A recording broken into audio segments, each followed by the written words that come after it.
साथियों, आज हम सभी जो देखेंगे SIR 2003 की वोटर लिस्ट में जो है नाम नहीं है। नोटिस आने पर जो है क्या करें, कौन कौन से दस्तावेज जो है आपको वहाँ पे दिखाने पड़ेंगे। आजकल देश के कई हिस्सों में जो है voter list, special institute revision, नागरिकता और पहचान से जुड़े दस्तावेजों को लेकर जो है चर्चा चल रही है। लोगों के मन में जो है यह बहुत बड़ा जो है सवाल जो है बैठा हुआ है कि अगर हमारा नाम जो है 2003 के वोटर लिस्ट में नहीं है, उनके परिवार का नाम भी जो है नहीं मिल पा रहा है और घर पर जो है कोई सरकारी नोटिस जो है आ गया है, तो क्या होगा, क्या करना पड़ेगा, क्या उनकी जो है नागरिकता खतरे में है, क्या उनका नाम जो है मतदाता सूची से हमेशा के लिए काट दिए जाएंगे। अगर आपके मन में जो है यह सवाल उठ रहा है, किसी जाने वाले जो है आपके पास ऐसा कोई नोटिस जो है सरकार के द्वारा दिया जा रहा है, इस बात को लेकर आपको परेशान किया जा रहा था, तो बिल्कुल आप घबराइए मत।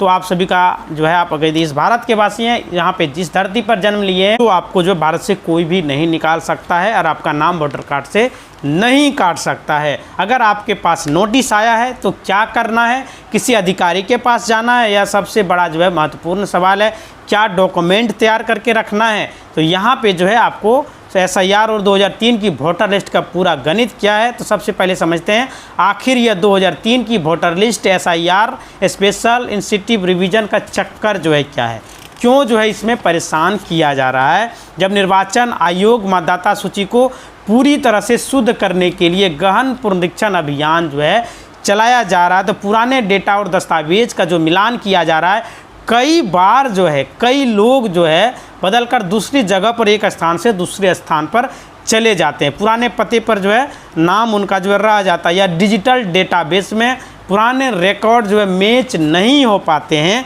अगर 2003 की वोटर लिस्ट में आपके या आपके माता पिता या आपके दादा दादी का नाम नहीं मिल रहा है, तो इसका मतलब यह बिल्कुल भी नहीं है कि आप जो है देश के नागरिक नहीं हैं, या जो है आपकी नागरिकता छीन ली जाएगी। ऐसा बिल्कुल भी नहीं है। हो सकता है कि 2003 में आपके दादा दादी का नाम वोटर लिस्ट में नहीं होगा, लेकिन वो इस धरती पर जन्म लिए हैं, यहाँ पे रहे हैं, उनके नाम से खेतीबाड़ी है। इसका सीधा मतलब यह है कि चुनाव आयोग के पास आपके परिवार की वंशावली या पुराने पते का कड़वा सच या डिजिटल लिंक नहीं हो पा रहा है, जिसके लिए निर्वाचन कार्यालय को आपको जो स्पष्टीकरण, क्लेरिफिकेशन या नोटिस भेजा है, तो उनसे डरने की आपको बिल्कुल भी आवश्यकता नहीं है, बल्कि कानूनी तरीके से जवाब देने की ज़रूरत है। नोटिस आने पर सबसे पहले क्या करें, क्या कदम हमको उठाना पड़ेगा। तो मान लीजिए कि आपके घर पर चुनाव आयोग का स्थानीय प्रशासन की तरफ से कोई नोटिस रिसीव हुआ हो, तो ऐसे में आपको जो है हड़बड़ाकर कोई भी गलत कदम नहीं उठाना है, ना ही किसी को कुछ भी बताना है, ना ही किसी लिंक पर क्लिक करना है, ना ही किसी को कोई OTP वगैरह देना है। इन 3 बातों को तुरंत से ध्यान रखें। नोटिस की तारीख और समय को जो है पढ़ें और देखें। नोटिस में साफ लिखा होता है कि आपको किस तारीख को किस समय किसके समक्ष जो है, जैसे आपका booth level officer BLO, electoral registration officer यानी कि ERO, या तो संबंधित निर्वाचन कार्यालय में पेश होना है। उस तारीख को बिल्कुल भी मिस ना करें, वहाँ पे जाके आप अपना स्पष्टीकरण दे सकते हैं। नोटिस जारी करने वाले अधिकारी से आप संपर्क कर सकते हैं। नोटिस पर संबंधित अधिकारी का नाम, पद और दफ्तर का जो है पता होता है। आप चाहे तो अपने इलाके के BLO से मिलकर पूरी जानकारी हासिल कर सकते हैं। आखिर में किस आपत्ति में ऑब्जेक्शन के तहत नोटिस जारी किया गया है। अपना पक्ष रखने के लिए फ़िलहाल जो है फाइल तैयार करें। कभी भी खाली हाथ नोटिस जवाब देने के लिए ना जाएं। वहाँ पे जो दस्तावेज आपके पास है, चाहे आपका आधार कार्ड है, पैन कार्ड है, ज़मीन का कोई भी लैंड रिकॉर्ड से पुराना जो भी है, आपको लेकर के वहाँ पे जाना है। आपके दादा परदादा, आपके पूर्वजों की, ये सभी आप वहाँ पे ले जा सकते हैं। आपके पास जो अपने समर्थन में मजबूत कागजात जो होगा वो होना चाहिए, वो आप लेके वहाँ पे जा सकते हैं। तो कौन कौन से दस्तावेज जो है देने होंगे, सबसे महत्वपूर्ण हिस्सा क्या है, सबसे बड़ा हिस्सा यानी कि जो है 2003 की वोटर लिस्ट नहीं है, तो हमें अपनी पहचान और वंशावली साबित करने के लिए कौन कौन से दस्तावेज जो है देने होंगे, तो ये आपको नोट कर लेनी है। एक है आपका वंश का जो संबंध में जो परिवार का जो पारिवारिक जो प्रमाण पत्र है, वो आपको देना पड़ेगा। आप खुद से भी बना सकते हैं, कोई दिक्कत नहीं है। अगर आपका नाम 2003 की लिस्ट में नहीं है, तो आपके माता पिता, दादा दादी या बुजुर्ग का नाम तो है किसी पुरानी वोटर लिस्ट, जैसे आपका 1995 हो गया, 2000 हो गया, 2003 की सूची में होगा, उस पुरानी वोटर लिस्ट की आपको प्रति जो है निकालें। साथ ही अपने बर्थ सर्टिफिकेट या तो school leaving certificate SLC TC जैसे माता पिता का नाम जिसमें दर्ज होनी चाहिए, ताकि साबित हो सके कि जो आप उनके ही संतान हैं।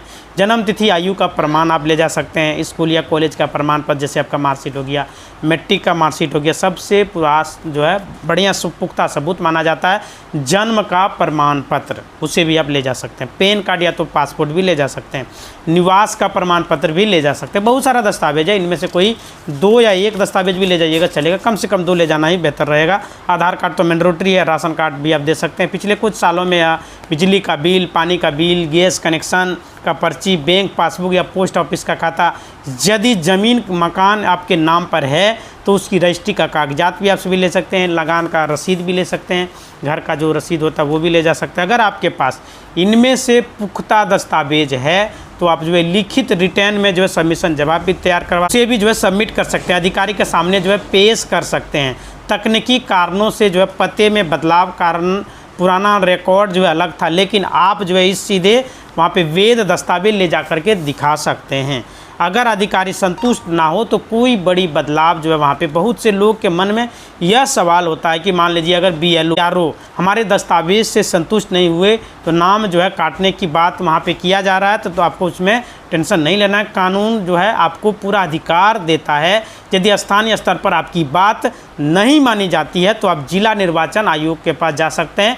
डिस्ट्रिक्ट इलेक्शन ऑफिसर जिसको DM कहते हैं, वहाँ पे जाके आप समक्ष निर्धारित समय सीमा के भीतर अपील दायर कर सकते हैं, क्लेम ऑब्जेक्शन दर्ज कर सकते हैं। ज़रूरत पड़ने पर आप किसी जो स्थानीय जो है एडवोकेट यानी वकील साहब की कानूनी सलाह भी ले सकते हैं, उनके द्वारा भी आप जा सकते हैं यदि आपको कोई भी दिक्कत होती है तो, क्योंकि यहाँ पे एक प्रशासनिक प्रक्रिया है जिसमें सही दस्तावेज दिखाने पर मामला जो है सुलझ सकता है।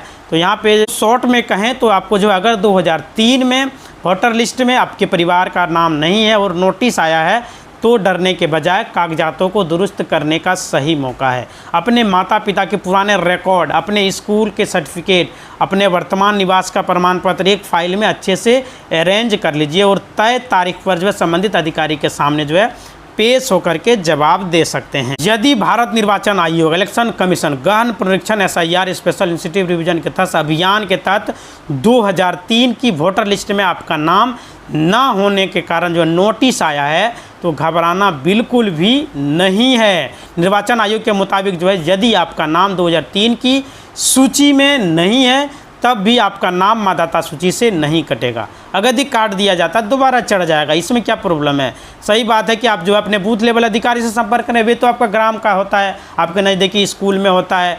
नोटिस आने पर सबसे पहले क्या करें तो गणना फॉर्म जो इन्वेस्टमेंट फॉर्म होता है आपको BLO के तरफ से गहन पुनरीक्षण फॉर्म जो है दिया जाएगा, उस फॉर्म को आप भर करके बूथ लेवल ऑफिसर के पास जमा कर सकते हैं। फॉर्म का जो तीसरा कॉलम है, इस फॉर्म में मुख्य रूप से कॉलम होते हैं। चूँकि आपका नाम जो है 2003 की लिस्ट में नहीं है, इसलिए आपको जो है तीसरा कॉलम भरना होगा। इसमें आपको अपने उन रिश्तेदारों का नाम देना होगा, माता पिता दादा दादी का विवरण देना होगा जिसका नाम 2003 की वोटर लिस्ट में शामिल था। तो आगे भी रहेगा चलेगा, मतलब कम से कम 2003 रहना चाहिए। माता पिता के नाम में जो सत्यापन है, यदि आपका नाम 2003 की सूची में नहीं है लेकिन आपके माता पिता दादा दादी के नाम जो है उस सूची में दर्ज है तो उसके नाम का विवरण आपके जो है वहाँ पे भरना पड़ेगा। तो कौन कौन से दस्तावेज जो है देने होंगे, तो यदि आपका नाम 2003 की सूची में नहीं है तो आपको जो है 1 जुलाई 1987 से पहले जो उसका जन्म हुआ है तो उसका नाम जो है कटने से बचाने के लिए आपको आयोग द्वारा मान्यता प्राप्त दस्तावेज 2 में से जो है आपको मतलब एक दस्तावेज देना होगा, जिसमें पिता के रिश्तेदार का संबंध का प्रमाण आपको देना है। ऐसा दस्तावेज जिसमें साबित हो कि आप जो है 2003 की लिस्ट में शामिल व्यक्ति के पुत्र हैं या तो पोता है या तो नाती पोता है, जैसे जन्म का प्रमाण, स्कूल लिविंग सर्टिफिकेट, पहचान और पते का प्रमाण कोई भी आपको 2 कम से कम देना। जैसे आपका आधार कार्ड हो गया, वर्तमान में आपका वोटर ID कार्ड है, पिक नंबर, 10वीं का मार्कशीट है, निवास का प्रमाण पत्र, बिजली बिल, बैंक पासबुक, ये सभी में से कम 2 दस्तावेज आपको दिखाने पड़ेंगे। निर्वाचन आयोग के दिशा निर्देश के अनुसार जो गणना फॉर्म जो होता है उसमें साधारण विवरण ही लिया जाता है, लेकिन सत्यापन को मजबूत करने के लिए दस्तावेज मांगा जाता है जो कि आपको देना पड़ेगा। तो फॉर्म कैसे भरें, तो यहाँ पे जो है कॉलम 1 में अपनी जानकारी भरें, अपनी जन्म तिथि, अपना नाम, अपना मोबाइल नंबर, अपने माता पिता का नाम, voter ID card number, EPIC number, ये सभी डालें। कॉलम 2 में 2003 की स्थिति में यदि आपने जो है 2003 में वोट नहीं दिया तो इस कॉलम में सिर्फ और सिर्फ आपके पिता का नाम और जो है रिश्ता लिख करके बाकी कॉलम पूरा खाली आप छोड़ सकते हैं। तीसरा कॉलम में जो है अपने दादा दादी का नाम, इसका भी नाम जो है 2003 की वोटर लिस्ट में था, उनका नाम उस समय जो है वोटर आईडी कार्ड नंबर जो होता था वो आप डाल सकते हैं। जिला, विधानसभा क्षेत्र, भाग संख्या, क्रमांक संख्या जो है साफ साफ और सुंदर अक्षर में आपको लिखना है। ऑनलाइन जांच और सुधार की व्यवस्था किया गया है। आप घर बैठे जो है भारत निर्वाचन आयोग के आधिकारिक पोर्टल पर voter.eci.gov.in पर जाकर के जो है अपने जिले, राज्य, विधानसभा का नाम चुन करके 2003 की मतदाता सूची का PDF जो है डाउनलोड कर सकते हैं और वहाँ पे जो है देख सकते हैं, अपने परिवार का नाम जो है जांच कर सकते हैं। इस पोर्टल पर आपको फॉर्म 8 ऑनलाइन आप वहाँ पे भर सकते हैं। इस प्रक्रिया को और जो है गहराई से समझने के लिए आप जो इलेक्शन कमीशन का वेबसाइट पर जाकर के वहाँ से आप देख पाएंगे। इसी तरह का वीडियो चैनल को लाइक करें, शेयर करें और सब्सक्राइब करें। धन्यवाद।